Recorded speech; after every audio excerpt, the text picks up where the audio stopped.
Okay, so how to answer when you have been given a graph on the Hooke's law. So what does Hooke's law state? So what you need to understand, this is the spring, then you see this is a spring, right? Then when you put something on this spring, we call this the load, and it can come down. So this, the length, it is called extension. How it is extending, extension, how it is extending. Okay, so at first, before the load, maybe it was like this. Before the load, the extension was just small before the load. After putting the load here, the extension, it was now coming down.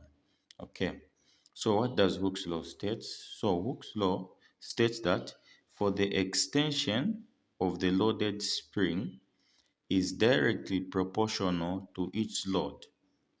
So the extension of the loaded spring is directly proportional to the load. So this extend, how it's going to extend, it depends with the load that you have. How it is going to extend, how the extension will be, depends with the load, how heavy the load is. So the extension of the loaded spring is directly proportional to each load, provided that the elastic limit provided that the elastic limit remains constant, or provided that the elastic limit, it remains unchanged. Okay, so the elastic limit meaning where it is stopping. So Hooke's law states that the extension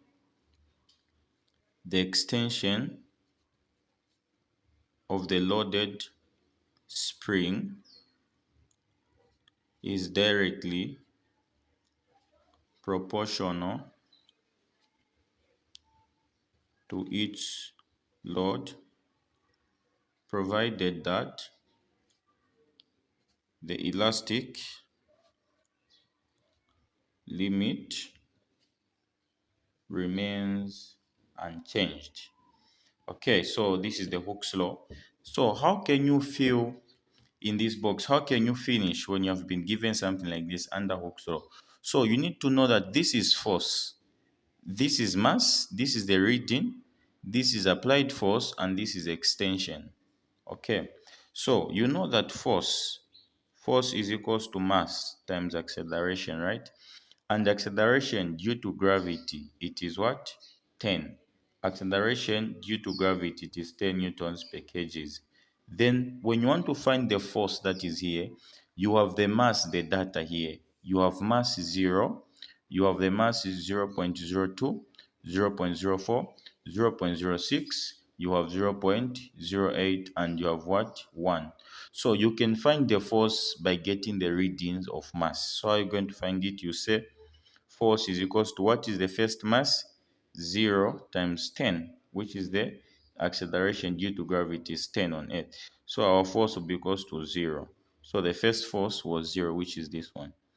The second force will be, you say force is equals to mass times acceleration. Where there is mass, you put the reading for mass. So it is 0.02 times 10. So 0.02 times 10, you get 0.2. So here it was 0.2. You continue here, you say again force is equals to mass times acceleration. Where there is mass, you put now 0.04. So it will be 0.04 times 10. So the force will give you 0.4. So meaning here it is 0.4. You find the mass again, 0.06 times 10, 0.6. 0.08 times 10, 0.8. And 0.0, I mean 1 times 10, you get what? You get the reading, which is at the end here. Okay, so you get 10, which you're supposed to be here, 10. Okay, so this is how you're supposed to find the applied force. Then the extension, how to fill in the extension.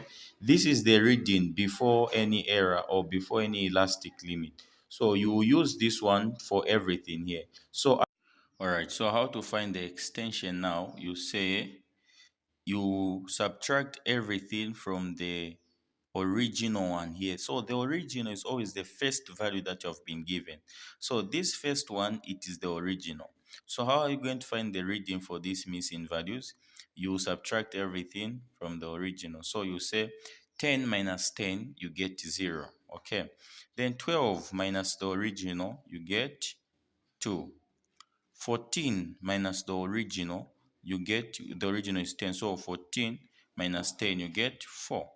Then 16 minus 10, the original, you get 6. Then 17 minus 10, the original, you get 7. Then 17.5 minus 10, you get, which was here already, 7.5. So this is how you find Hooke's law when you have been given to fill the values. Okay. Yes, thank you very much. This is Mr. Ruben Job.